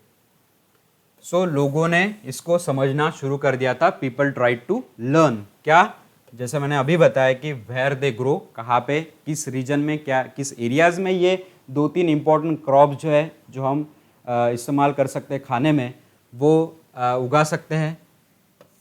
ये जो इम्पॉर्टेंट फ्रूट्स है वो कब रिपन्ड होते हैं, यानी कब पक जाते हैं। उसके बाद how plants grow on their own, plants किस तरह से अपने आप ही ग्रो करते हैं, लेकिन उसके लिए कुछ इम्पॉर्टेंट कंडीशंस होनी ज़रूरी है। जैसे आज भी हम देखते हैं कि खेती जब हम करते हैं तो जब हम सीड्स वगैरह डालते हैं लैंड में, सॉइल में, तो उसके बाद फिर उसको properly ample amount of water भी देते हैं, एम्पल अमाउंट ऑफ फर्टिलाइजर्स होंगे, इंसेक्टिसाइड्स होंगे। तो मॉडर्न टेक्निक जो एग्रीकल्चर की आज हम इस्तेमाल करते हैं, उस तरह की ही टेक्निक्स धीरे धीरे पहले ही डेवलप होनी शुरू हो गई थी। ठीक है। सो कैसे प्लांट जो है अपने आप उगते हैं, ग्रो होते हैं। ठीक है। और how to collect them as a food, उनको एज अ फूड कैसे कलेक्ट करना है, किस तरह से, यानी क्या कि हमें पूरा पेड़ नहीं उखाड़ना है। आज भी हम देखते हैं कि अगर हम किसी फ्रूट का पेड़ लगाते हैं तो हम पूरा उसको नहीं उखाड़ लेते हैं, हम सिर्फ उसके फ्रूट्स ही लेते हैं ना। ठीक है। सो लोगों को ये भी पता चला कि जो फ्रूट है उस प्लांट्स के सिर्फ वही हमें चाहिए, बाद में फिर से उसको फ्रूट्स आएंगे, रिपन हो गए यानी पकेंगे, और उसका बाद में भी हम इस्तेमाल कर पाएंगे।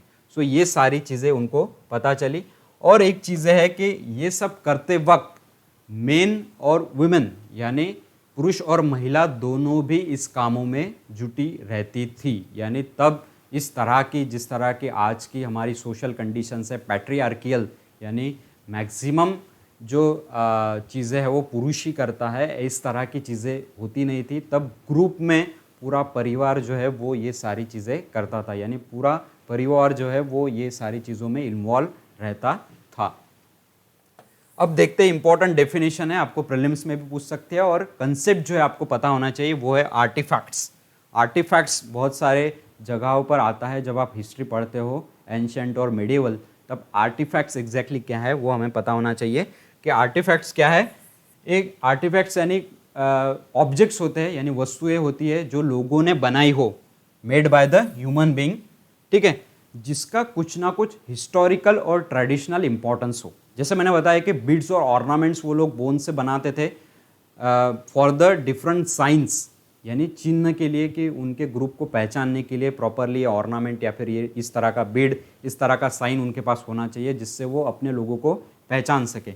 इंडस वैली सिविलाइजेशन भी जब हम देखते हैं आगे, तो हमें पता चलता है कि इंपॉर्टेंट साइंस चिन्ह दिए जाते थे। ठीक है। जिस पर अलग तरह का तब का एनिमल होता था, जो अगर हमने दिखाया तो व्यापारियों के लिए या फिर कॉमन मैन के लिए उस इम्पॉर्टेंट साइट्स पर, उस इम्पॉर्टेंट जगहों पर जाने के लिए अनुमति मिलती थी।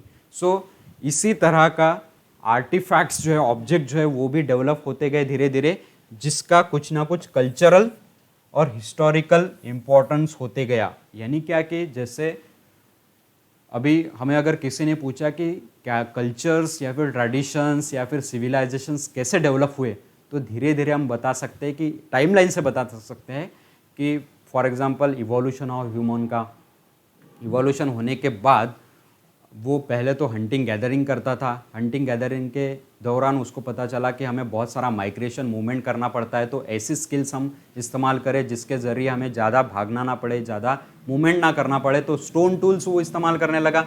स्टोन टूल्स के साथ साथ वो वुडन टूल्स होंगे, बोन टूल्स होंगे, उसका इस्तेमाल करने लगा, जिसके ज़रिए उसको ज़्यादा देर तक, ज़्यादा किलोमीटर तक, ज़्यादा दूर तक भागना ना पड़े। सो एक जगह वो रहने लगा। उसके साथ साथ वो ऐसी जगह ढूंढने लगा जो हैबिटेबल हो, तो केव्स वगैरह, रॉक शेल्टर्स की जगह वो देखने लगा। लेकिन उसके साथ साथ आजू बाजू में ample amount of water, ample amount of plants और एनिमल्स है कि नहीं फॉर द सर्वाइवल, ये भी वो देखने लगा। धीरे धीरे वो उसकी लाइफ सेटल होती गई। वो एनिमल्स और प्लांट्स को, ऐसे एनिमल और प्लांट्स को एक साथ रखने लगा जो उसको थ्रू आउट द ईयर खाना दे। ठीक है। सो ये क्या हो गया, डोमेस्टिकेशन ऑफ एनिमल हो गया।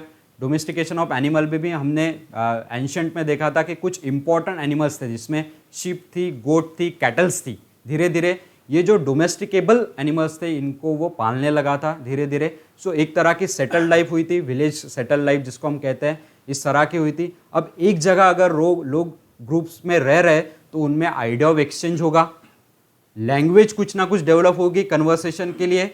ठीक है।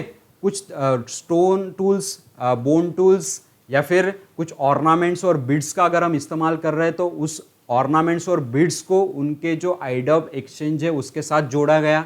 तो धीरे धीरे ट्रेडिशंस और कल्चर डेवलप होने लगा उस ग्रुप ऑफ पीपल में। सो इसी तरह से उस कल्चर के रिलेटेड और ट्रेडिशन के रिलेटेड कुछ ऑब्जेक्ट्स डेवलप होने लगे थे, जिसको हम कहते हैं आर्टिफैक्ट। ठीक है। सो आर्टिफैक्ट की अगर आपको डेफिनेशन पूछी गई तो आर्टिफैक्ट की डेफिनेशन ये है कि ऐसे ऑब्जेक्ट्स जो लोगों ने बनाए हो जिसका कुछ ना कुछ कल्चरल और हिस्टोरिकल इंपॉर्टेंस हो, ठीक है। सो आर्टिफैक्ट बेसिकली इंपॉर्टेंट डेफिनेशन है, ठीक है। उसके बाद हम देखते हैं कि इंपॉर्टेंट फाइंडिंग्स। अब ये जो साइट्स है जो बेसिकली हमने देखी कि भीमबेटका हो गया, उसके बाद कुछ इंपॉर्टेंट साइट्स भी आती है जो एक्सकैवेशन के दौरान, उत्खनन के दौरान यहाँ से बहुत सारी चीज़ें हमें मिली है थ्रू आउट द एक्सकैवेशन, और अभी भी बहुत सारी जगहों पर एक्सकैवेशन चल रहा है जहाँ से हमें अलग अलग नई नई चीज़ें मिलती जा रही है और उसको हम रिलेट कर पा रहे हैं ये किस सिविलाइजेशन से बिलोंग करता है, किस पीरियड से बिलोंग करता है, और तब का ट्रेडिशन, तब का कल्चरल इंपॉर्टेंस क्या था, ठीक है। सो इंपॉर्टेंट फाइंडिंग्स ये हमें पता होनी चाहिए। जैसे मैंने बताया कि इंपॉर्टेंट साइट्स के रिलेटेड इंपॉर्टेंट फाइंडिंग्स आपको प्रीलिम्स में थ्रू क्वेश्चन पूछे जा सकता है, ठीक है। सो इंपॉर्टेंट फाइंडिंग्स हम देखते हैं कि रॉक पेंटिंग्स हमें मिली है। जैसे हमें अभी मैंने बताया भीमबेटका जो एमपी में है साइट, वहाँ पे हमें रॉक पेंटिंग्स मिली है।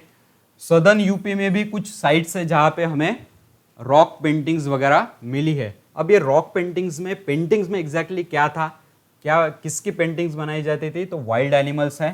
जैसे मैंने बताया कि उनके लिविंग स्टाइल में, लिविंग स्टैंडर्ड्स में, थ्रू आउट द लिविंग जिन चीज़ों का वो इस्तेमाल करते थे उनको ही वो रेखांकित करते थे थ्रू द पेंटिंग्स, ठीक है।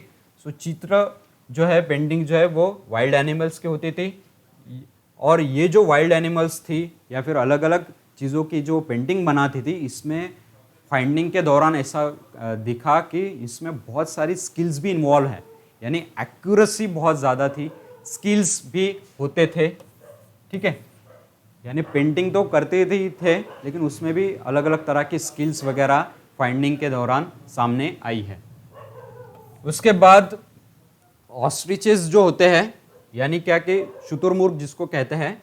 सो ड्यूरिंग पैलियोलिथिक पीरियड जो पाटने महाराष्ट्र में जो साइट है वहाँ पे एक शेल्स पर, यानी जो एग होता है, अंडा जो होता है, उसका जो शेल होता है, उसका जो कवर होता है, उस कवर्स पर कुछ डिज़ाइंस एनग्रेव्ड की गई थी लोगों के द्वारा, जिसके कुछ पीसेस मिले हैं थ्रू आउट द एक्सकैवेशन, और उसका इस्तेमाल बीड्स के लिए भी किया जाता था, ठीक है। मनका वगैरह जो हाथ का होता है उसको बनाने के लिए भी उसका इस्तेमाल किया जाता था। ये साइट को हम आगे देखने वाले हैं। इसके पिक्चर्स हम देखते हैं। ये हो गया शुतुरमुर्ग, इसका अंडा देखते हैं हम कि बहुत बड़ा जो है एग होता है, ठीक है। अब एग से जो जीव है वो तो निकल गया, अब एग शेल जो है, ऊपर का जो भाग है, उस पर लोग कुछ डिज़ाइंस लिखते थे, डिज़ाइंस बनाते थे, और उस डिज़ाइंस का इस्तेमाल, उसके कुछ पीसेस, टुकड़े वगैरह एक्सकैवेशन के दौरान मिले हैं जिस पर डिज़ाइन वगैरह मिली है, ठीक है। और इसका इस्तेमाल कुछ बीड्स वगैरह बनाने के लिए भी किया जाता था।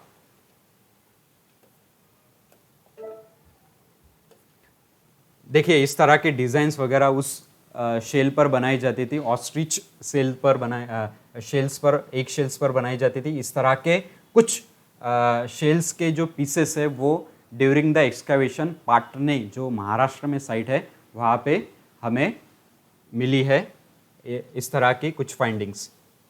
उसके साथ साथ इस तरह के बीड्स वो बनाते थे स्टोन टूल्स के ज़रिए। ये हो गया हाथ का मनका, ठीक है, इसका भी एक महत्वपूर्ण इंपॉर्टेंस है, ठीक है। इस तरह के कुछ ऑर्नामेंट्स बनाते थे। जैसे मैंने बताया कि पेबल्स जो थे, जो नेचुरल पेबल्स मिलते थे जिसको स्पेसिफिक कलर है नेचुरल, ठीक है, कलरफुल जो पेबल्स होते थे उसका इस्तेमाल ऑर्नामेंट्स के लिए भी किया जाता था, ज्वेलरीज बनाने के लिए भी किया जाता था। सो फिर से आते हैं इम्पोर्टेंट हमारे साइट पर। जैसे मैंने बताया कि अभी रॉक पेंटिंग्स तो थे ही, उसके बाद कुछ इंपॉर्टेंट फाइंडिंग्स में ऑस्ट्रिचेस के एक शेल्स भी मिले जिस पर डिज़ाइंस वगैरह एनग्रेव्ड की गई मिली, ठीक है। और उसके बाद उसके साथ साथ एक हंसगी नाम की एक एक्सकैवेशन साइट है जो हम आगे मैप पर देखने वाले हैं। यादगिर डिस्ट्रिक्ट जो है कर्नाटक में, यहाँ पे ये साइट है। यहाँ पे अर्ली पैलियोलिथिक साइट इसको कहा जाता है। अर्ली पैलियोलिथिक यानी पैलियोलिथिक के पहले की, यानी ड्यूरिंग अराउंड 2 मिलियन ईयर्स आगो के पहले की, ठीक है। सो यहाँ पे कुछ इंपॉर्टेंट फाइंडिंग्स भी मिली है। इस बेसिकली साइट को हैबिटेशन कम फैक्ट्री साइट कहा गया है, यानी क्या कि यहाँ पे लोगों के रहने की फाइंडिंग्स तो मिली है कि यहाँ पे लोग रहते थे, लेकिन उसके साथ साथ जो स्टोन टूल्स वो बनाते थे, ऑब्जेक्ट्स कुछ बनाते थे उनके सर्वाइवल के लिए, तो ये भी वहाँ पे मिली है। ठीक है, सो जो टूल्स थे बेसिकली वो बनाए जाते थे लाइमस्टोन, यानी चूनखड़ी जो होती है उसके जरिए भी जो ऑब्जेक्ट्स जो वो बनाए जाते थे। ठीक है, सो ये चीज़ें वहाँ पे मिली है हंसगी, जो यादगिरी डिस्ट्रिक्ट ऑफ कर्नाटका में है। अब इसको समझते हैं इन साइट्स को मैप के ज़रिए कि ये मैप में या फिर इंडिया में किस जगह है। ठीक है, तो भीमबेटका पहले हमने साइट देखी, ये है एमपी में। ठीक है, उसके साथ साथ मेहरगढ़ जो अर्लीस्ट विलेज माना जाता है, ठीक है, इंडस वैली सिविलाइजेशन के पहले का, ड्यूरिंग 8000 ईयर्स अगो यहाँ पे विलेज लाइफ डेवलप हुई थी, जो प्रेजेंट पाकिस्तान में है। उसके बाद हमने इम्पोर्टेंट साइट देखी, यहाँ पे देखिए हंसगी साइट है। ठीक है, ये कर्नाटका में, प्रेजेंट कर्नाटका। ठीक है, एक इम्पॉर्टेंट साइट है, अर्ली पैलोलिथिक साइट। अगर आपको किसी ने पूछा कि ये site exactly belong to which period, तो अर्ली पैलोलिथिक साइट है ये। ठीक है, और यहाँ पे लाइमस्टोन से बनाई गई ऑब्जेक्ट्स मिली है। ठीक है, ड्यूरिंग द एक्सकेवेशन। सो ये हो गई इम्पॉर्टेंट साइट हंस की। ठीक है, ऑस्ट्रिचेस वगैरह पाटने साइट जो है महाराष्ट्र वेस्टर्न रीजन में आती है बेसिकली। ठीक है, सो वो भी है एक site important. Rock paintings basically हमें मिली है भीमबेटका जो एमपी में है वहाँ पे, और कुछ उत्तर प्रदेश का जो सदर्न रीजन है वहाँ पे भी हमें मिली है। जैसे मैंने अभी कहा था कि उत्तर प्रदेश का जो सदर्न रीजन है वहाँ पे भी कुछ केव साइट्स मिली है, रॉक शेल्टर्स, केव साइट्स वहाँ पे मिली है। सो यहाँ पे डिनोट भी किया है इंडेक्स में भी, पैलोलिथिक साइट्स कौन सी है, न्यूलिथिक साइट्स कौन सी है, मेगालिथिक साइट्स कौन सी है, अर्ली विलेजेस कहाँ डेवलप हुए थे, और मॉडर्न सिटीज़ कहाँ पे है। सो ये मैप से सारी चीज़ें हमें पता चल सकती है कि कौन सी साइट किस पीरियड से बिलोंग करती है। सो ये मैप को आप अच्छे से एक बार देख लेना। उसके बाद अभी हमने ये देखा कि बीड्स वगैरह किस तरह से बनाए जाते थे, ऑस्ट्रिचेस के सेल पर किस तरह से डिज़ाइन एनग्रेव की जाती थी, और इसका इस्तेमाल डेली लाइफ में कैसे किया जाता था। उसके बाद है लास्टली हम देखने वाले हैं important tributaries of Ganga. Ganga का और उसके इम्पॉर्टेंट ट्रिब्यूटरी है सोन, उसके बारे में हमने पिछले लेसन में देखा था कि उसके आसपास हैबिटेबल साइट्स क्रिएट हो गई थी, एग्रीकल्चर डेवलप हुआ था, इम्पॉर्टेंट ऑक्यूपेशंस डेवलप हुए थे, और उसके बाद जब हम आगे जाते हैं एंशिएंट में ही, तो इम्पॉर्टेंट किंगडम्स भी डेवलप हुए थे, जिनके जो राजधानियाँ थी, कैपिटल सिटीज़ थी, वो भी इस रीजन के आसपास ही डेवलप हुई थी। ठीक है, सो इम्पॉर्टेंट किंगडम्स जिसमें मगधा आता है। ठीक है, सो ये सारे इम्पॉर्टेंट किंगडम्स भी इसी जगह आसपास हुई थी। यानी क्या कि जो किंगडम्स थे उन्होंने भी ये सोचा था कि हम ऐसे साइट्स को चूज़ करें, ऐसे रीजन्स को चूज़ करें जहाँ पे सारी चीज़ें हमें एक जगह मिल सकती है। ठीक है, सो इम्पॉर्टेंट ट्रिब्यूटरीज हमें पता होनी चाहिए गंगा की, ये आपको पूछी जा सकती है प्रीलिम्स।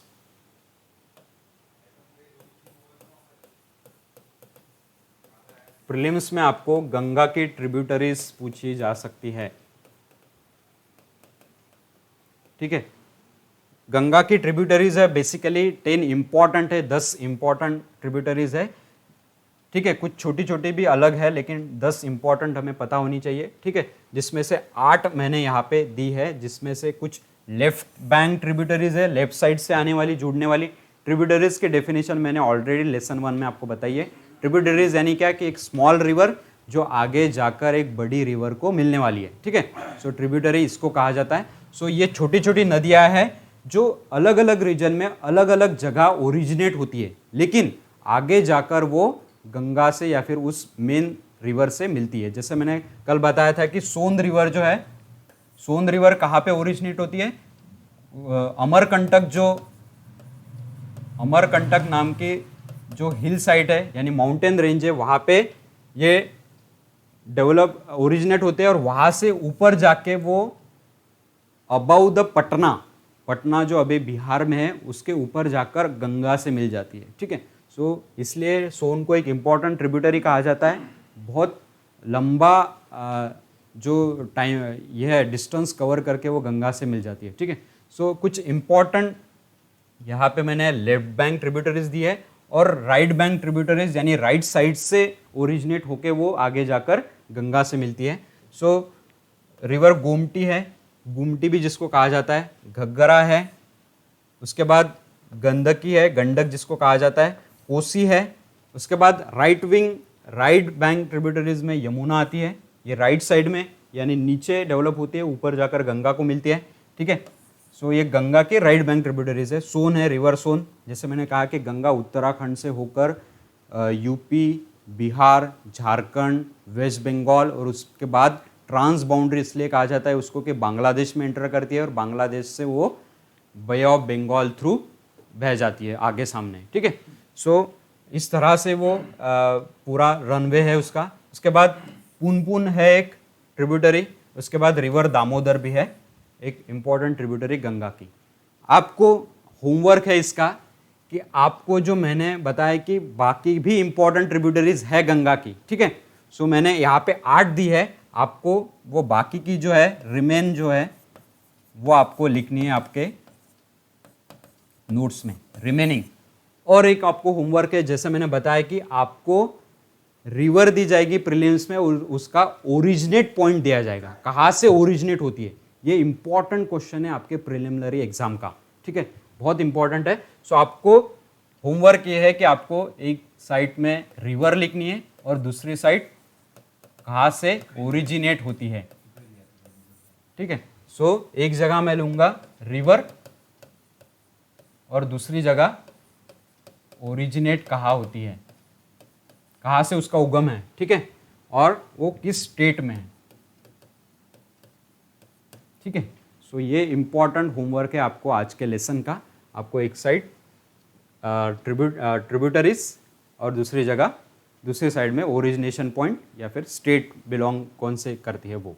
आज का जो लेसन है उसमें भी कुछ इंपॉर्टेंट कीवर्ड्स आए, जैसे मैंने पहले भी लेसन में बताया कि कीवर्ड्स बहुत ज़्यादा इंपॉर्टेंट है हमारे प्रीलिम्स और मेंस में। सो कीवर्ड्स के जरिए आप पूरे हिस्ट्री को, पूरे टॉपिक को समझ सकते हो। फॉर एग्जांपल मैंने लिया हंटिंग गैदरिंग, तो हंटिंग गैदरिंग को मैं थ्रू आउट द लेसन समझ सकता हूँ कि हंटिंग गैदरिंग पहला बेसिक ऑक्यूपेशन था लोगों का जो इवॉल्व हुए थे, धीरे धीरे हंटिंग गैदरिंग की तरफ बढ़ने लगे। हंटिंग गैदरिंग के ज़रिए उनको रिक्वायर्ड स्किल्स चाहिए थी, इसके लिए रिक्वायर्ड स्किल्स वो डेवलप करने लगे, इंपॉर्टेंट टूल्स डेवलप करने लगे और धीरे धीरे वो रियरिंग, हर्डिंग के ज़रिए डोमेस्टिकेशन ऑफ एनिमल्स के तरफ झुकने लगे और उनकी लाइफ सेटल हुई और उसके बाद धीरे धीरे वो एग्रीकल्चरल डेवलपमेंट की तरफ झुकने लगे। सो ये क्या हो गया कि मैंने हंटिंग गैदरिंग ही वर्ड लिया लेकिन पूरे लेसन को उसको एक्सप्लेन किया। उसके बाद साइट है, जैसे इंपॉर्टेंट साइट्स आई है, तो आज के लेसन में जितने भी इंपॉर्टेंट साइट आई वो आपको इस कॉलम में लिखना है। इससे आपकी रिवीजन हो जाएगी कि आज के लेसन में कौन सी इंपॉर्टेंट साइट है, वो कौन से स्टेट को बिलोंग करती है और वहाँ पे इंपॉर्टेंट फाइंडिंग्स क्या है। Next is habitation factory. Habitation come site होती है, हुई थी कुछ हैबिटेशन साइट थी, कुछ हैबिटेशन कम फैक्ट्री साइट थी, तो वो कौन कौन सी थी, कौन सी जगह है वो है, वहाँ पे इंपॉर्टेंट फाइंडिंग्स क्या मिली है। उसके साथ साथ पैलेलिथिक पीरियड मैंने बताया कि 2 मिलियन ईयर्स अगो से लेकर नियर अबाउट 12,000 ईयर्स अगो तक का जो पीरियड है वो पैलेलिथिक पीरियड है, उसका छोटा सा पार्ट आज के लेसन में हमने एक्सप्लेन किया है। उसके बाद मेसोलिथिक पीरियड है और न्यूलिथिक पीरियड है जो एग्रीकल्चर से बिलोंग करता है, डेवलपमेंट ऑफ एग्रीकल्चर